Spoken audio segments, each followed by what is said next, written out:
Hello, Akira here, and welcome to my power rankings for the Overwatch League 2020 season. Now, let's set some ground rules. We're going to be using tiers instead of a numbered system, considering that there is room for fluctuation, and I would like to not have giant egg on my face. And the tiers are going to be as follows. You have your title contenders, then your guaranteed playoff teams, then your second rounder play in teams, then teams that don't even sniff the playoffs, and your dumpster fires. What I'll be using as criteria are what I know about the teams' coaching staffs, the players, off-season moves, contract situations, and the way they have performed in the past. So anything like scrimbucks and theoretical potential doesn't really mean anything. So anyway, with that out of the way, let's get started. Starting with the dumpster fires. And the first dumpster fire we got to talk about is the Boston Uprising. This team on paper looks like the weakest roster in the league. Now, granted, I understand that that is part of the Huckster's design, but the problem with his system has always been that it only really works if you have a fantastic coach to make these players really good and unlock their potential. So that's why Krusty was such an important part of the Boston Uprising's success in 2018. But since he is now with the Shock, and the coaching staff has not lived up to that excellence, the system showed its massive, massive faults. So what did the Huckster do to fix this kind of thing? Well, he hired Mineral. The same head coach who basically left the Overwatch League in Season 1 midway through the season and hasn't been a head coach in over a year. And somehow, this guy found his way into the Boston Uprising. Because the Huckster thought it was a good idea. You're expecting Mineral to make the weakest roster in the Overwatch League coming into the season into anything resembling a competitive team. Yeah, no, that's not gonna work. That's not even gonna remotely work. In fact, the only like high-end talent I can think of on this team is Myungbong. But I think the only reason Myungbong is on this team is because the story goes was that the Huckster basically went directly to Myungbong and offered him a contract in the Overwatch League instead of going through his agent. And apparently the agent wasn't like keeping in constant communication with Myungbong, so the Huckster kind of snuck in there and just got him onto the Boston Uprising. And I'm just gonna go right ahead and say, as the sole flex support that is on this team, we've seen this story play out before, where the Boston Uprising has a really good flex support that performs really well, but then something mysteriously happens, and then he gets yeeted off the roster. I'm sorry to say that if the pattern continues, Myungbong will be the latest victim of this really, really deeply flawed system. So, and even if Mineral wasn't really, really bad as a head coach, there's still the problem of the Huckster is still heavily involved in this team. So it doesn't really lead to, and as we saw in 2019, that's not necessarily a good thing. So overall, I've seen many, many, many, many, many takes on the Boston Uprising and how weak they look coming into the season. And honestly, this is where I kind of feel like I'm going with the conventional wisdom and saying, yeah, the Boston Uprising is going to be pretty bad this year. And the sooner Huck realizes that it's not just his system that is not just his system, that he actually needs an actual head coach to make his ideas a tangible reality, the sooner the sooner the uprising can actually be a decent team. But until then, they are a farm team, and farm teams just don't really succeed in the Overwatch League. And speaking of farm teams, let's talk about the Los Angeles Valiant. Now, the Valiant weren't previously a farm team, but their roster this year definitely implies farm team because you have a lot. You basically gutted what made this roster work with letting go of guys like Custa and Space to pursue other ventures. Space went off to the Gladiators, and Custa is now part of the broadcast talent, and the identity of this team is basically gone. All these are mostly unknowns, except for maybe McGravy and KSF, but for the most part, this roster seems rather weak. And one of the other glaring hazards that awaits them is the fact that they're in the Pacific Conference, which has traditionally been the more strong conference. So what you're relying on is that Packington can bring this team together and make them more than the sum of their parts, but is the more than the sum of their parts gonna lead them to wins over teams like Seoul, Shanghai, the Shock, Vancouver, the Charge, the Spark? I honestly don't know, and I honestly don't think so. This seems to me like a team that has gone for a less expensive approach when it comes to its contract situations, which may be why, guys like Custa and Space left.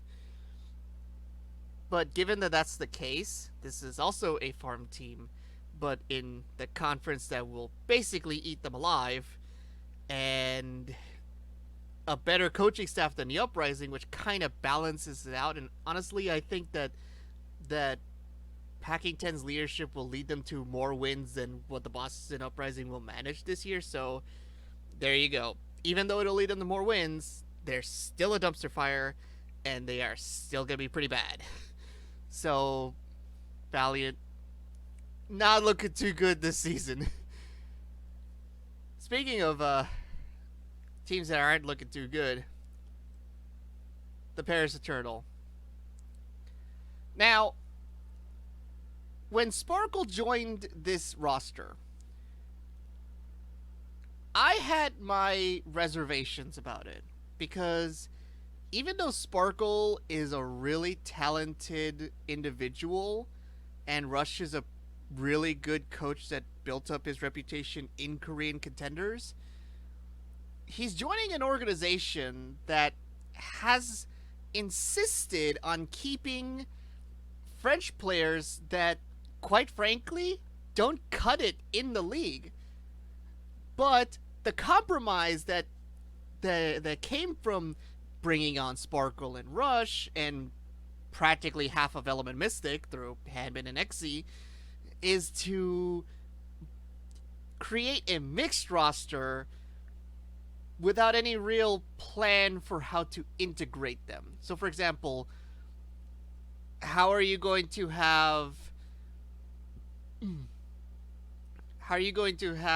players like Soon and Nico sit on the bench and just replace them with Sparkle and Exy when, they come of age? Who's going to be playing on this roster is going to determine who is going to be salty, because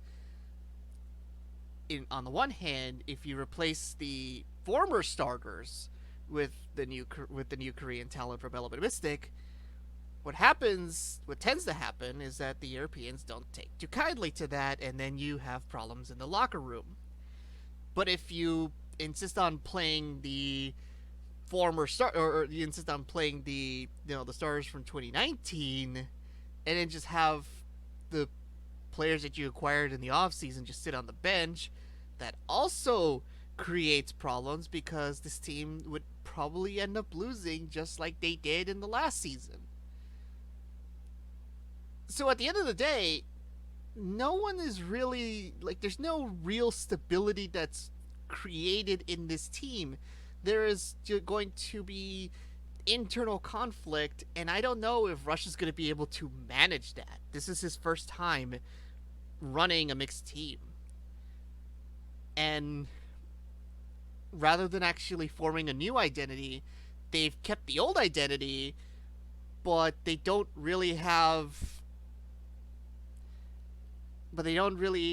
want to lose as badly as they did. So in sort of a weird series of moves, they decided to bring on players and the coach from Element Mystic because they think that if they just have that mechanical skill added, that it will make them better than they were.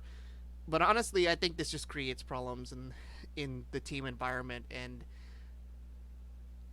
I just really don't think that it will work as well as they hope it will. And remember, you have to wait for Sparkle to turn 18, and he turns 18 in May 31st, which that's 3 months into the league. A lot of the league will have already been played at that point. So, if let's say the likely scenario is that they have a pretty bad losing record, Sparkle can't play, and then when he is able to play, they're still losing because you haven't really you haven't really been able to integrate this team as well as guys like the Shock or hell even the Charge,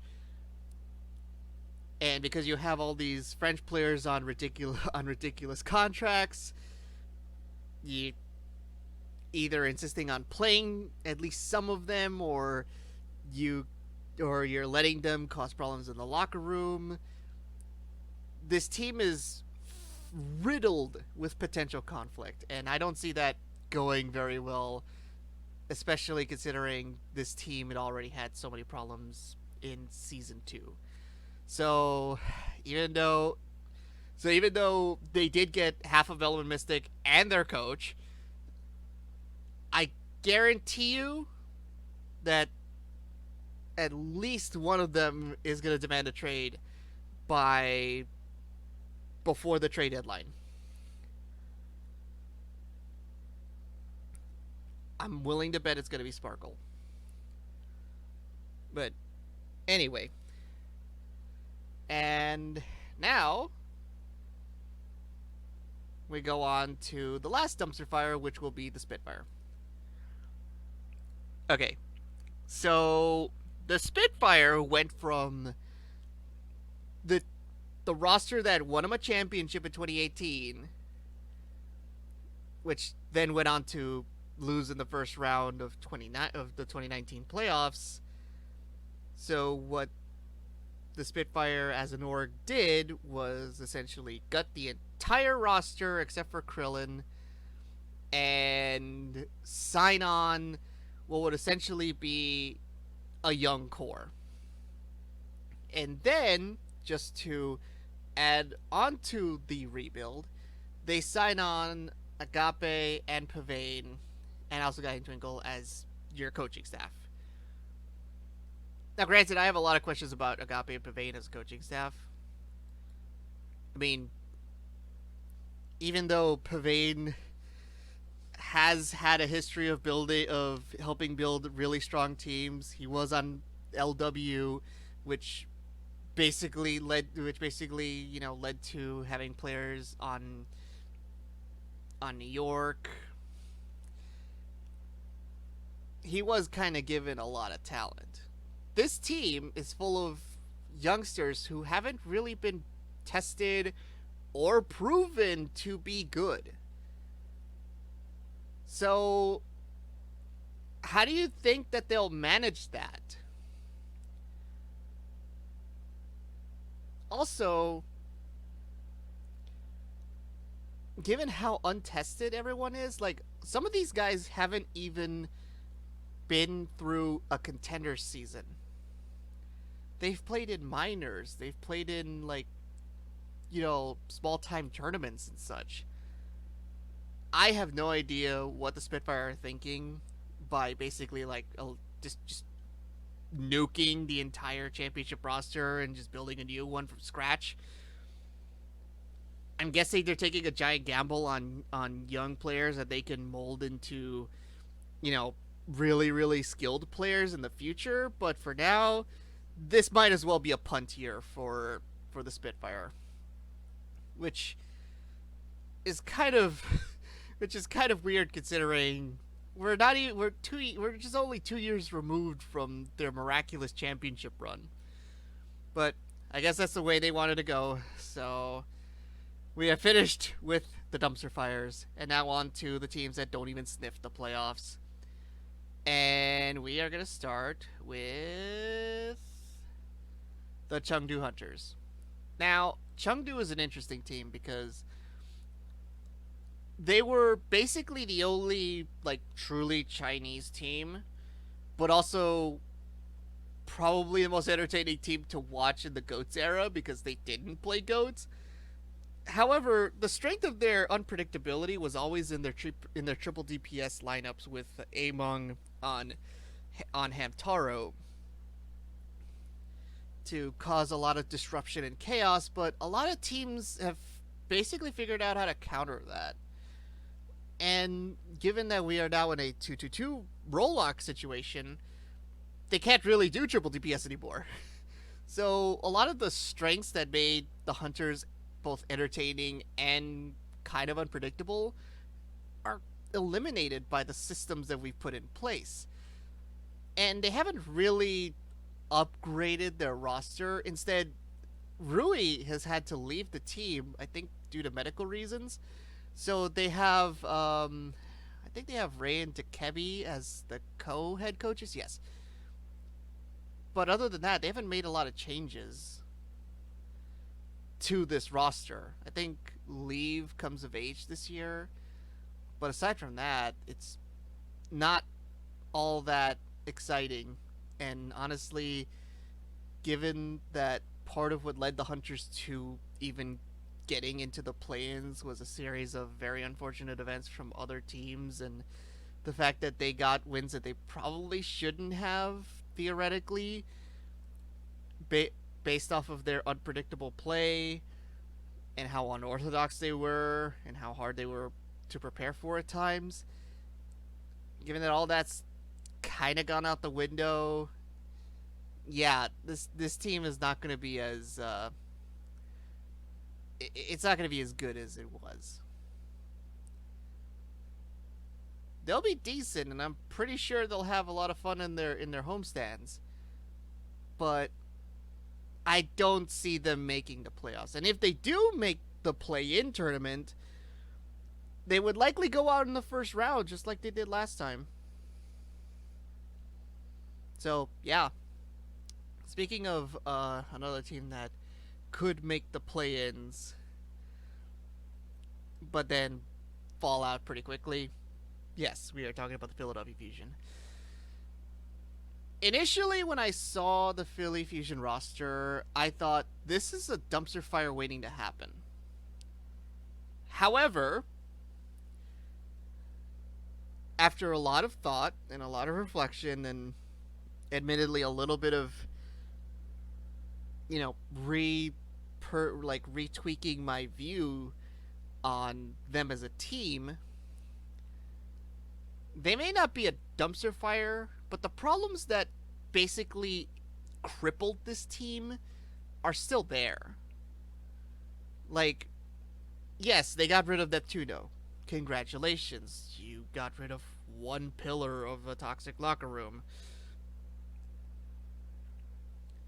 But you still have Carpe, you still have EQO, you still have Sato, you still have Poco and Boombox.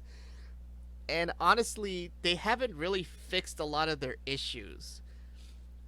Like, for example, Funny Astro is a talented main support, but the problem wasn't that they didn't need... The problem wasn't that they needed a new main support. The problem was that they needed a new main tank. Like, Sato has been deemed by Reddit as the grand problem of the Philadelphia Fusion. Now, granted, as usual, Reddit is partly right, but mostly wrong. Because the partly right that they're saying is that Sato is a weak point on this team, and that is true. But that is not the only problem. The other problems are they are not very coordinated as a team, and they never have been. They've always relied on Carpe to carry, and they don't have an identity outside of that. So when they are in metas that don't have Carpe carrying, they fall apart. So what they did do was sign Fury to replace Poco. Except they never let Poco go to another team or like end up in contenders or anything. They just have him sitting on the bench. And then they brought up Alarm, which we could have seen from 1,000 miles away, to replace Boombox. But I don't think Boombox was necessarily the problem of this team. So you're trading in. You're not even trading. You're like inserting more money into this situation on top of a 3-year extension for Carpe. You re-sign EQO on what I'm assuming is higher than the league minimum, and then you, for some reason, sign Chipsa, even though Doom is now not good. So Chipsa's signing is basically a money dump.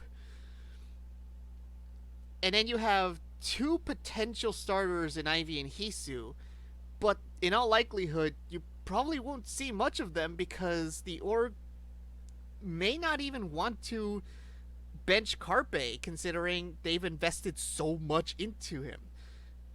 And considering how Philly loves to make bad investments, they haven't even. They get a new off tank, but they don't get a new main tank. Even though a new main tank may actually benefit this team. Sato is not is not a main tank that is very aggressive. He plays very passively.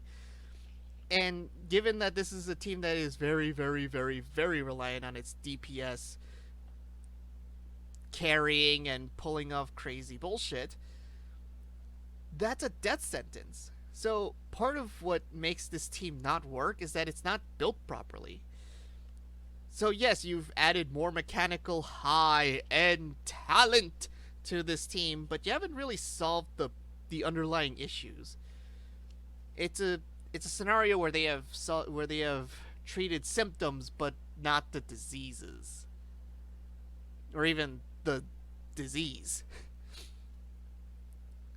So overall, even though they won't be a dumpster fire like Paris, they will still be a team that doesn't even sniff the playoffs. Like, best case scenario for them is that they make it into the play-ins, but they don't. But they exit out in the first round again, and we will be back here in 2021 wondering what the hell happened to the Philadelphia Fusion. And I will be back here talking about it again as they throw even more money at the problem. But anyway, speaking of throwing money around, let's talk about the Outlaws. Whoo boy, I can already hear the Outlaws fans hating me right now. Alright. Tell me what you see in this roster. Not really, I'll wait. I see a very, very, very distinct lack of Jake. Now, Jake's importance on this team cannot be understated. He was their shot caller and their in-game leader. So not having him around is kind of a problem, especially considering this is not a team that has had, a lot of success picking themselves up after, bad stumbles. And this is a team that has pretty giant inconsistency problems. Now, granted, they did make a lot of improvements in the offseason. They did sign Hydration, but then they also signed Blase, who also has the exact same hero pool. Oops. They got Meko, but then they let Cool Matt go to, do something else in the org. Okay, fine. Instead of having Boyk and Raucus, you will likely have Repel and Jexay. Now, I'm not very high on Jexay. I think that he came into the league like hyped up as this great in-game leader and shot caller, but I didn't really see much of that. And Repel didn't get a lot of playtime in he didn't get a lot of playtime at all in Vancouver, so I I don't know if this is as much of an upgrade over Raucus and Boink as we would want it to be. Now, I do think that Mecha will definitely get a lot of playtime over Spree, but I think Custa mentioned that Mecho's off tank play was very one dimensional, and it kind of is. He only really plays a very defensive style, which meshes well with which meshes well with Muma sometimes. But the other times when Muma's off doing his own thing, that could be a problem because one of the key elements of having a great tank line is that they have to be, able to synergize really well. This is part of the reason why Sato and Fury, even though Fury is a better off tank than Poco mechanically, may not mesh with Sato or be able to show that skill because he doesn't synergize very well with a very passive main tank because Sato's just not aggressive and Fury is. And Fury's going to do his own thing, and you have a coaching staff that basically in KDG and Seita who are I don't believe going to have a lot of impact.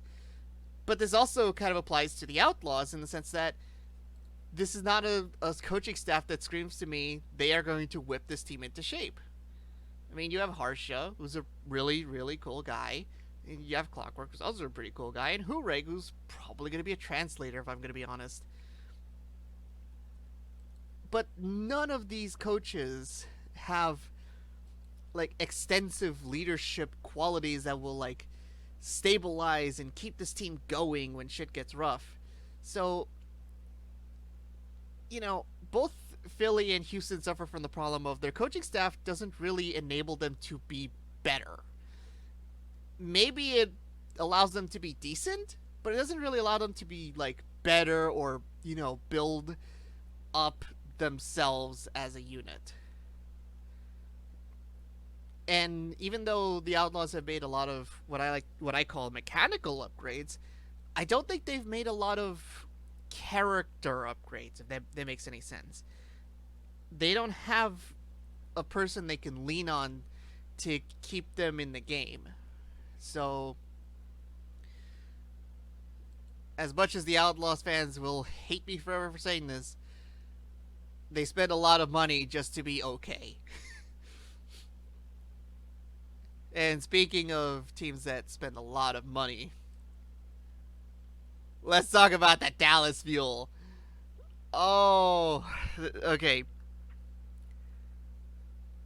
Now, on paper, this is not a bad roster. Though I will say there are some things that kind of irk me. Okay.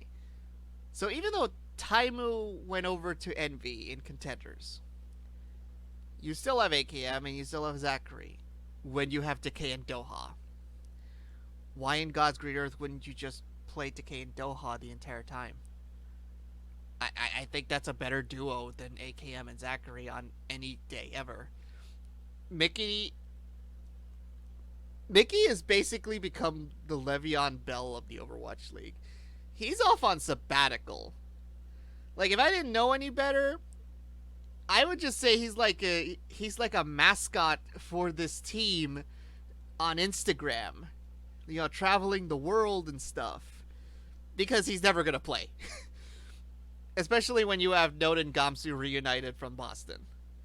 Now, as much as I like Note and Gamsu as a tank line, I don't think it really has the firepower or punch that some of the other tank lines in the league do. I do know that they have pre-existing synergy from playing together. That much is very clear. But they will be I would assume middle of the pack. They'll be good, but not like great. And I have no idea whether they're gonna be playing closer or well, actually, I kind of do know. They'll probably be playing closer and Unko over Harry Hook, considering that the support line was never really the issue for this team. It was more of the DPS and Reddit dogpiling on Zachary because reasons, because Dallas Fuel fans wanted to find another scapegoat. But the problems of the Dallas Fuel have more to do with the culture and just the fact that oftentimes the org makes poor decisions. And that's why having AKM and Zachary is kind of a risk because what if, let's say, someone in the org or the coaching staff decides, no, let's put in AKM and Zachary instead of just running Decay and Doha like any normal person would. Like I said, Dallas has a long history of making bad decisions, and I'm not sure if they fixed that. Now, we have. Now, if we were to count World Cup results, then we can say that Arrow wasn't the problem. But World Cup and Overwatch League are two different things. So, we will have to see when the season starts. But for now, Dallas Fuel joining the Outlaws in the teams that don't even sniff the playoffs. And another team that will join them in not sniffing the playoffs is the Toronto Defiant, the New Age Houston Outlaws. Now, this team is interesting because they're a decently built roster with a crippling flaw. Can we really say Beast is Overwatch League ready? Like, the consensus is that we have massive questions about Beast as a main tank. And I would say let's add another one to that. I have questions about Nevix. Now, he is highly rated amongst his teammates, the Shock org, and people say he's really great, but is he like great in the sense that he can actually show that on stage? Can he lead this team to make up for Beast being maybe ill prepared to join an Overwatch League team? We don't know. However, that's not the only questions I have. Okay. How are you going to get consistency with a DPS line of Surefour and Agilities and Logics? Because the only consistent player in this DPS lineup, Mangachu's on two-way, so he's not gonna play much or at all. The only consistent one is Surefour, because Agilities has moments where he pops the fuck off, and so does Logics, except that Logics is a hit scan specialist, Agilities is a projectile specialist, and both are wildly inconsistent. So the only consistent one in this team is Surefour. So basically, he's gonna have to, for the most part, put his DPS partner in his back, or put him in his backpack, which I don't see Surefour doing all that much, because even though Surefour is great, can we really say that he's gonna be able to carry an inconsistent DPS partner and have great results? The answer for anyone is usually no. No matter how good they are. I mean, we've seen that with Birdring and Prophet, where Prophet had to carry. And as for the support line, I think Roki is on two-way. I'm pretty sure. Yeah, Roki is on two-way, which basically means your support line for 99% of the season is going to be Kariv and Kellex. This is a decent support line, I think, because Kariv is pretty damn good and Kellex is okay. I don't see this being all that strong, but it is decent. However, decent doesn't really get you to sniffing the playoffs. And as for decent, the Florida Mayhem get points for their snazzy Miami Vice colors and for signing Gangnam Jim and signing Kuki as their head coach, but not much else. This core is still flawed. Oh wait, actually, no wait, they signed Yaki from. Oh, so they signed two runaway players. Okay, this is interesting. So they get bonus points for signing Gangnam Jim and Yaki, and Kuki as their head coach. However, the core that forms the majority of this team is still rather flawed. I'm not a big fan of this team because this was hastily brought together in an attempt to like be good in goats. And even though Saya it has moments where he pops off and gets 4Ks and giant highlight reels and it's great, he's never really had the ability to like carry a team to victory kicking and screaming. And like I said, this team was built for goats, and they were brought up from I would believe from WGS and I think O2. No, these are all from WGS. Okay, or some of them are from WGS. It's a mix of Korean contenders teams. Not even that great Korean contenders teams. Besides, you know, Gangnam Jim and Yaki being from Runaway. I do like that they upgraded to Kuki as their head coach. So maybe this team could finally be not atrocious, and they won't be stuck in 20th place. But then again, the Boston Uprising have shown that they are determined to finish in 20th in by the end of this season. So, like I said, Florida Mayhem still a lot of work to do before they're even remotely gonna touch the play-in tournament. But they're not atrocious. So, yeah, it's not bad. All right, then we're getting to teams that are your second round play-in teams. The difference I find between a first round play-in team that like exits out and a second round play-in team is that the first round play-in team can get there by the merit of very unfortunate events and barely being good enough to scrape together a bunch of wins that get them into the play-in conversation, but they are nowhere near a second round play-in team, which is basically a playoff team. So, let's talk about. Wait for it. Wait for it. The Washington Justice. Okay. Now, the Washington Justice underwent a massive coaching rebuild because they have maybe correctly or incorrectly identified that the problem with this team was not so much that the roster was hastily built or even or anything of that nature. It was basically the fact that their coaching staff was pretty bad, especially Wizard Young. Now, granted, Wizard Young is no longer the head coach of this team. Instead, you brought over John Galt from the Gladiators, and I kind of like this team. Now, they did finish stage 4 really strong.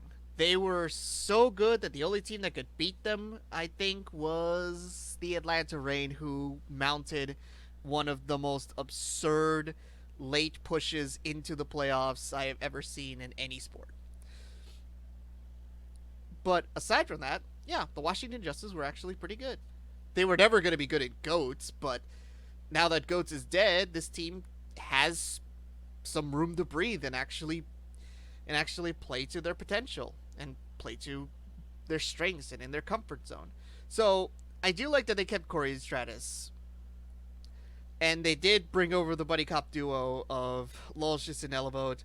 Arc and Aim God are very likely going to be a solid support line. Now, I hope that, given that this is the third flex support that the Washington Justice have gone through since they had Guido and Sleepy and now Aim God, that this actually works out for Aim God, because holy shit, the turnover with this guy is ridiculous. But, well, it's ridiculous only in the sense that he was on Boston and then like mysteriously vanished in favor of Persia, even though Aim God was clearly the better player.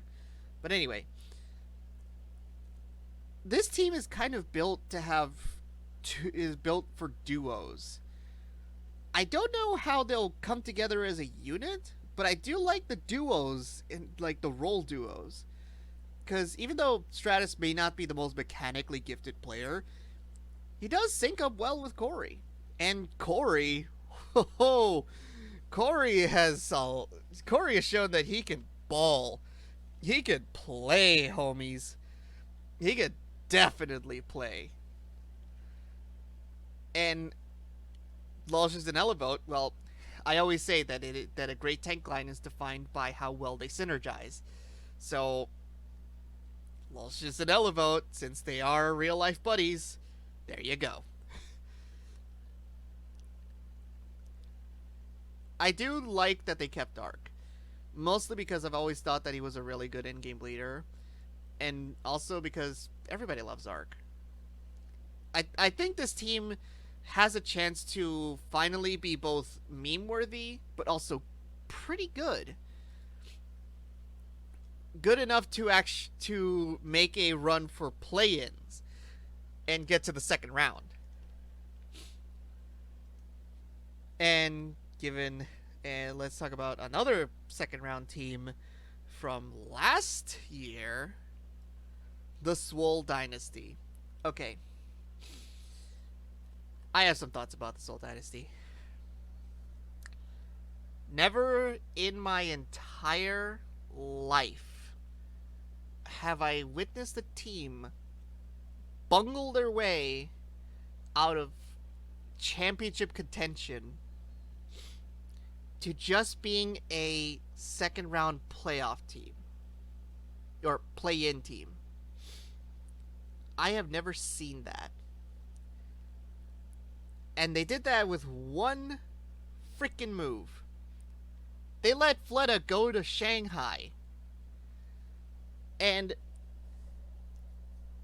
the problem with that is Fleta and Prophet were would have made a very versatile DPS duo, an almost meta-proof DPS duo, and you let him go to Shanghai. Now, the problems with Seoul run a little bit over my head because I have never been able to figure out how this team has managed to botch having Lunatic High, then a mixture of Lunatic High and Fissure and some up-and-coming talent, and now they brought over half of the Spitfires championship roster, along with keeping a lot of their role players in the 2019 season. I can't figure out how the Seoul Dynasty thinks this, how they think this stuff through. But what irks me is that they probably did spend most of their budget getting Prophet and Gesture. And the problem is that in doing so, and by hiring Changun as your head coach, you've created a backdoor to essentially make a London 2.0, which we have seen not work or be consistent. Essentially, you've made London 2.0 with, I would say, better role players. So maybe that will lead to more consistency, but having Prophet carry most of the load is madness. because we've done this dance twice before, and it has not ended well recently. So I would say Seoul went from potential championship contention to second round play in team with a few moves, and it is heartbreaking and aggravating. Now, let's talk about a lighter subject. The Gladiators. Now, this seems like a drop off from 2019, considering they were a pretty high seed, they were guaranteed playoffs. However, I think part of the reason for that has a lot less to do with like a drop off of the players per se, and more of this team only has managed to keep Big Goose and Shaz. Like 2 quarters of the like not 2 quarters, 2/3 of the starting lineup are basically brand new, so it will kind of take time to gel.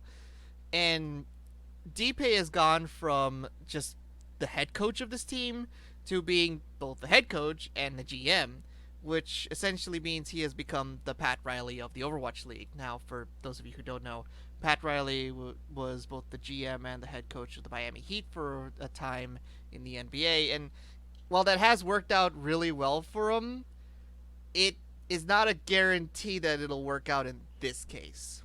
Now, you do have Big Goose and Shaz, which is, I consider, the best Western support line in the league. You have a pretty sick, it's deep. You have a pretty sick tank line of OG in space, and here comes the big problem. Who are your DPS starters for the Gladiators? Cause yeah, so let's address the elephant in the room. Okay. Even though Birdring wasn't the only problem with the Spitfire's inconsistencies, or even the biggest problem, he was certainly a factor, and he did kind of retire and bench himself for the playoffs. At least that's from what I've heard. I could be wrong. And even if he didn't, he has always been really wildly inconsistent as a player. And we don't even know how good Jaru or Mirror are going to be. So, what you have is a pretty damn good support line, a potentially sick tank a potentially sick tank line, and your DPS is a giant mystery. And in 222, your DPSs are kind of important. So that inconsistency coming from basically rookies and Birdring could make this team not perform as well as they did before, which would then lead to a scenario where they kind of end up as a second round play-in team, which is unfortunate, but them's the breaks. And speaking of teams that might actually catch a break this year, the Guangzhou Charge. Alright.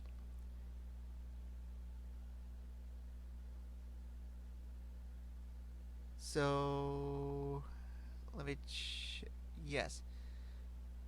Alright, so the Charge have made, I believe, a few moves. They've recruited Neptuno, even though I don't think he's going to see playtime over Chara, because honestly, I think Chara is the better player, and he's not going to feed as much as Neptuno did. And Krong is a pretty good off tank to complement Rio. You still have a pretty sick DPS core of Nero, Eileen, and Happy.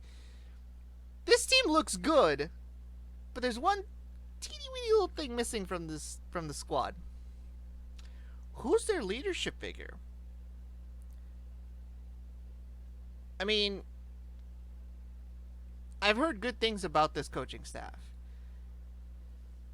and they definitely are mechanically gifted. as a unit, which is part of the reason why I have them higher than, let's say, the Outlaws. However, my only problem is that I've seen this team have massive, gigantic, painful dips in performance for extended periods of time. I'm talking about what happened in stage 2 when they went 0 and 28 in terms of maps. And one of the reasons why they were able to get out of that was not only a shift away from goats, but also Hotba being a really important leadership figure on this team. And Hotba's not on this roster. We'll talk about where he went later. Is Krong going to be able to fill in his shoes? Maybe, maybe not. But I do think that this team has experience now, which maybe helps them keep their head above water in case of really hard times. And Goats is kind of permanently dead, so I tend to believe that this team will do fine. They may even do great, but given how inconsistent they have been and the risk of another excuse me, another dip in their performance, it may not be 0 and 28 because there are no more stages, but it will. But that kind of thing can affect them in the standings. So they would probably end up as a second round play-in team, probably with a bye, but that's okay because that's as long as they make it through the play-ins, they could actually be a pretty dangerous team in the playoffs. All right, speaking of the playoffs, all right, let's talk about the playoff teams. We are at the top 6 now, and this is where I get to talk about. This is where I get to talk about teams that I would love, that I could actually gush over. All right, so let's start with everybody's fan favorite, Atlanta. Now, or rather, well, there's 2 fan favorite teams in among these. Actually, there's 3. It's the Spark, Atlanta, and Shanghai. So which should we talk about first? I would say let's talk about the Spark because that's actually the easiest to talk about. There's not much that's different from the previous season except they added Coldest and Micah, which okay, I've heard really good things about Coldest and Micah, but if that's gonna translate to the Overwatch League is gonna be a mystery to us until the season actually starts. But I do know that having a really good, a sneaky good roster from last year that no longer has to deal with goats, I would say that's a win. But also, they don't really have as big of an issue with learning new metas as they used to, because what teams did to adapt over the season in the GOATS era was that they basically like built upon what they already knew, whereas the Spark tended to try to relearn metas. And since everybody kind of will have to do that when metas shift, it's not just okay, it's Zen Goats, then it's Sombra Goats, then it's triple DPS versus Goats matchup. This team will do better because I think that they have now the experience of having to shift around in metas to situate themselves and be sneaky good again. So I like this roster. There isn't much to talk about because it didn't change much, but I do think the Spark are going to be good. Now, another team that didn't change much, but may actually end up suffering a little bit from what they used to be, is the Vancouver Titans. All right. We need to talk about Fissure. The problem with the Vancouver Titans isn't going to be Fissure, per se. I think Fissure has had instances where he has been unreliable, such as benching himself for the playoffs of 2018. He was on Spitfire, Gladiators, Seoul, and now Vancouver. This is his 4th team now. And granted, I do understand that some people think that he is toxic, which I can't really corroborate because he's never been given disciplinary action from the league except for that tiny fine over leaking that 222 was happening, but that's not really much to go off of. So I think that the bigger problem is with Vancouver this season is not going to be Fissure. He shouldn't be the scapegoat in this. The scapegoat should probably be the org itself, because the org actually decided it was a brilliant idea to let go of not only Bumper but also Tizzy, the two runaway main tanks that they had that slotted in really well with this roster, and they let them both go. God only knows where they're going to end up, so that they could sign Fissure and Jaehong. Now, Jaehong, I think this is a paycheck season for him because he's not going to play over Twilight unless, Vancouver really is out of their minds. But I doubt that. But I also think that they misunderstand what made Vancouver so good. What made Vancouver fantastic wasn't necessarily that they were gods amongst men in terms of mechanics. It was the fact that they were runaway. They were a team that prided itself on team synergy and coordination, and you're kind of exchanging that for the raw mechanical skill of Fissure, who in a sense plays similar to Bumper, but he demands more resources. And the way synergy has worked for them is that it's a very delicate, fine-tuned, handcrafted balance of little actions that mean a lot in terms of team fights that create that synergy. Fissure, in a sense, because of who he is and his playstyle, disrupts that.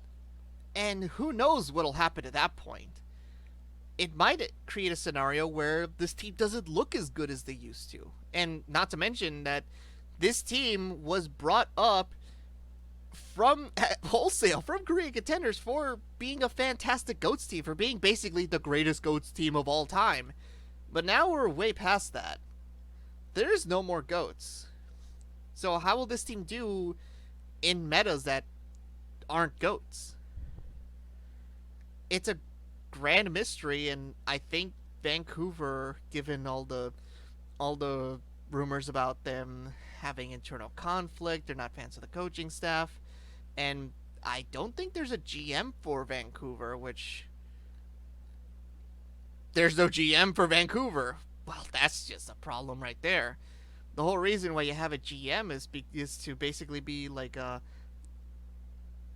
buffer between the players and the coach, to settle conflicts, to make roster moves independent of the coaching staff. And if this is just the coaching staff, ruling with an iron fist, then we got ourselves problems. And that might be the reason why this team goes from being like a god tier team to a playoff team, because I do think that Fissure is just that good, and I do think that they can figure out how to play with Fissure. Maybe not maximize it in the way that they did with Bumper or Tizzy, but they can figure it out. But it is going to be a very, very delicate balance. This is the kind of team that can actually fall off from a guaranteed playoff team to a second round play-in team if shit goes south. And the chances of that are 50-50, at least in my estimation. So the Titans are in a very precarious position, which is strange for them considering where they ended up last year. It's almost like a pattern that teams that get absolutely stomped in the finals make pretty strange decisions in the offseason afterwards. But anyway, speaking of teams that made a lot of decisions in the in the offseason, let's talk about the Shanghai Dragons. Okay, so I think the Shanghai Dragons successfully fleeced the Seoul Dynasty and got Fleta, because Fleta is exactly the kind of player that DM and Dig needed as part of their DPS line. Here's why. Diem and Ding were fantastic at the heroes that they were really good at, but they weren't very flexible. Flutta can play practically anything. He is the hashtag meta. Therefore, it actually solves the problem that they had with Diem and Ding's flexibility. And given this team was already really, really freaking good, you got yourself a scenario where, hey, this DPS core looks fantastic. Now, granted, I don't think Lip will play over Diem or Ding. However, one thing I did have questions before the Dragons did make some pretty important moves. They did let Envy go. However, that's actually a benefit because having 3 off tanks in one team is basically a hazard waiting to happen. That's just the way it is. So now your choices are Gregory and Void. Now I think Gregory and Void are pretty good off tanks. I think that they definitely are reliable. However, they brought back Fearless as part of the Dragons leaning into the redemption arcs. Now, granted, I think they have fully redeemed themselves after that disastrous 2018 season. But I do like that they're giving Fearless another chance to shine, and now that he has a real team backing him up, he'll definitely perform a lot better. But also, just to add a little lovely cherry or strawberry or whatever your fruit of preference is on a Sunday, they brought on Lee Jae Gong. Lee Jae Gong is a freaking legend from Runaway. He is so mechanically gifted. He's so elusive and so nutty that it's almost comical. Like, he's almost unkillable. So having him on your team is freaking fantastic. Now, I know some people will say Moon. However, we cannot blame Moon for all the problems that the Valiant have had as an org. They've always had problems as an org, and they've always had scenarios where they basically say, well, we blame a very specific person for this problem. And I think Moon got the short end of that stick, and I think he's performed well in the Dragons' contenders team. So, and I always thought that he was more of a systems coach, which didn't really fit well with GOATs as a whole, because it was more about aggression and timing and, playmaking rather than like creating a system. And plus, I think he would feel a lot more comfortable with a all Korean roster, especially this kind of roster. Like, whew, this is the good stuff. But yeah, the Dragons have gone from 0-40 to making it into the play-ins and almost making it into the playoffs to essentially they're practically guaranteed to go to the playoffs. And speaking of another team that's guaranteed to go to the playoffs, the Atlanta Reign. Alright, I'm going to get right ahead and say this team is brimming with big dick energy.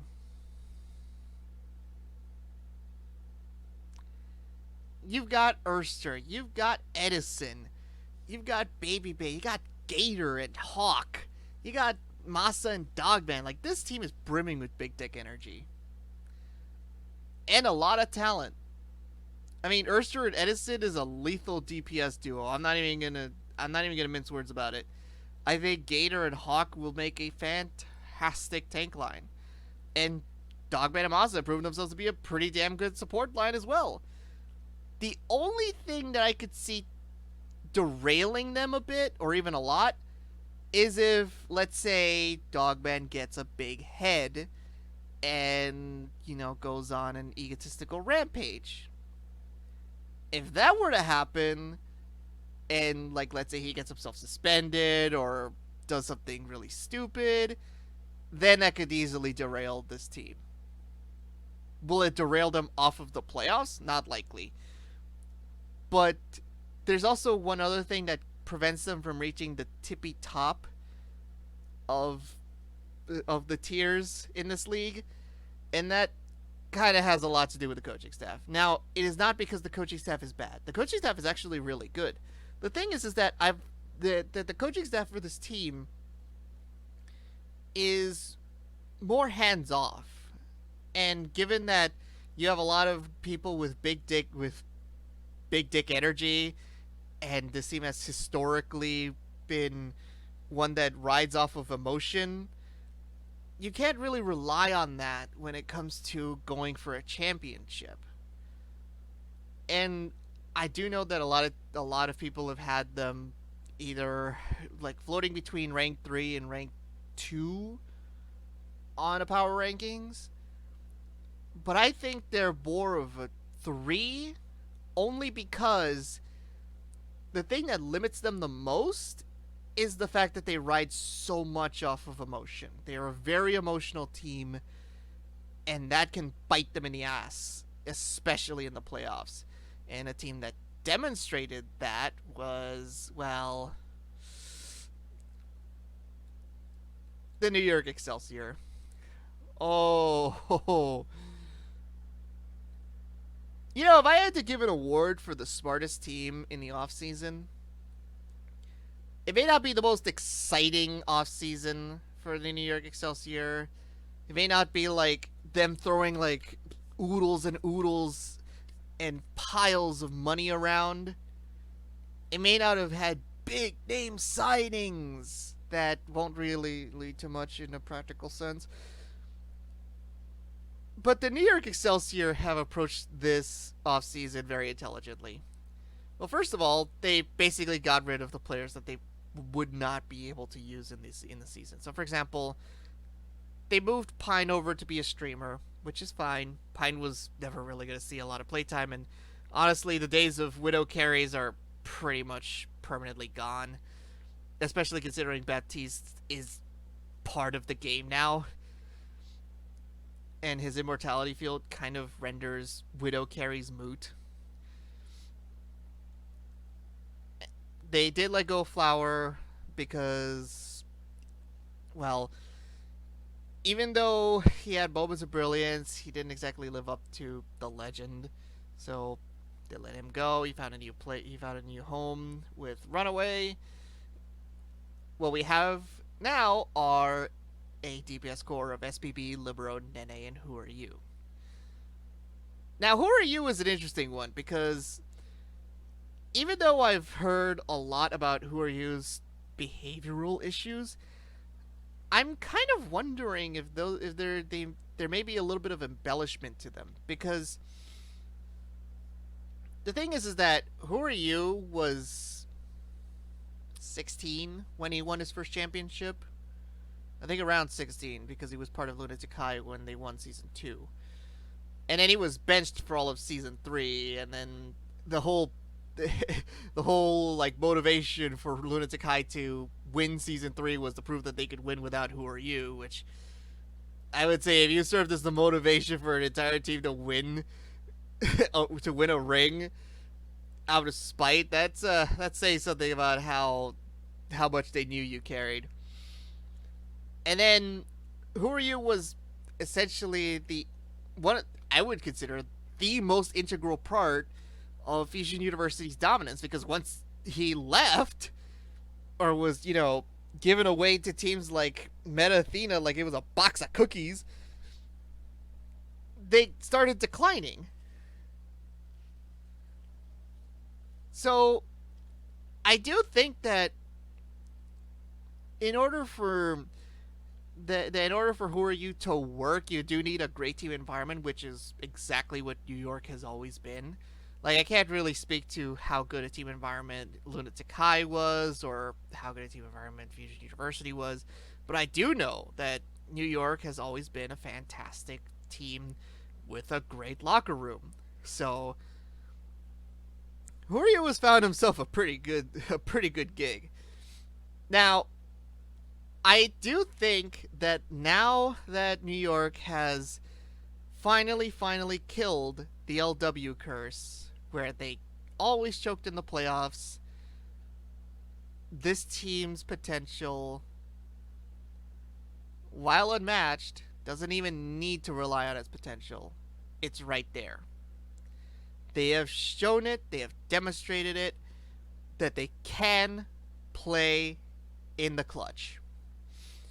Now, the biggest adjustment that they have made is actually in the off take position. Now they let Meko go to Houston because of, his contract being up, and he wanted to get I'm assuming a giant juicy contract, but New York decided to go in a different direction by hiring Hotba. Now Hotba is an interesting pickup because while he's not necessarily like a straight up upgrade from Meko in terms of raw mechanics, he is an upgrade in terms of the direction the team wants to go. Because during the playoffs, what changed in New York was that they could actually play aggressively. They were more versatile. They weren't perma stuck on this defensive playstyle that they've had for so long. And that's a product, I believe, of their new head coach, IMT. Now, IMT is a first-time head coach who got his start as the one who led this team to being one map away from toppling the Vancouver Titans. And honestly, had they made it to the finals, they probably would have done a better job of not shitting the bed than the Titans did in the Wells Fargo Center. IMT was a first-time head coach thrown into a playoff situation, and he led a team that is legendarily memeified for choking in the playoffs to not choking in the playoffs, on the way beating the defending champion Spitfire and a team they'd never beaten in the Atlanta Reign, and by almost I mean literally one map away from taking out the Vancouver Titans. That is an impressive first go. Imagine what he can do with more time and more experience and having input on the roster he has.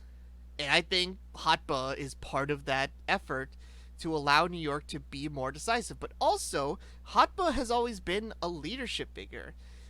In fact, I would say he's the main reason for why the Charge resurged in season 2 and why the Philadelphia Fusion even made it to the finals in season 1. Because without Hotba, this team was basically running around like chickens with their heads cut off. And then when he came in to the roster, suddenly this team was coordinated. Now, granted, they didn't actually win the finals, but I firmly believe that the only reason why they even made it that far was Hotba. So it seems to me like this is a leadership pickup as well as a stylistic fit pickup, so that you have a more aggressive team, but also you don't necessarily need to always permanently have Sabiel be in the lineup.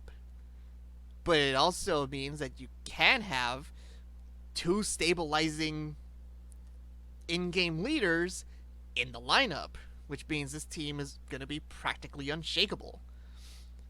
And, of course, you still have Animo and Jonak, who I believe to be top two support lines in the league. Overall, New York has done a really good job this offseason in not being crazy about how they approached it. They didn't blow up the entire team. They didn't do anything stupid. They didn't throw more money at the problem. They didn't try to do something crazy or experiment. They knew what they wanted to do and got players who excellently fit what they needed.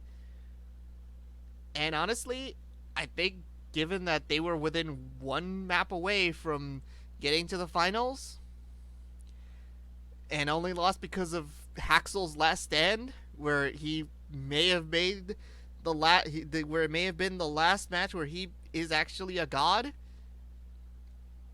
I firmly believe that the New York Excelsior are the only team with a realistic chance to take on the current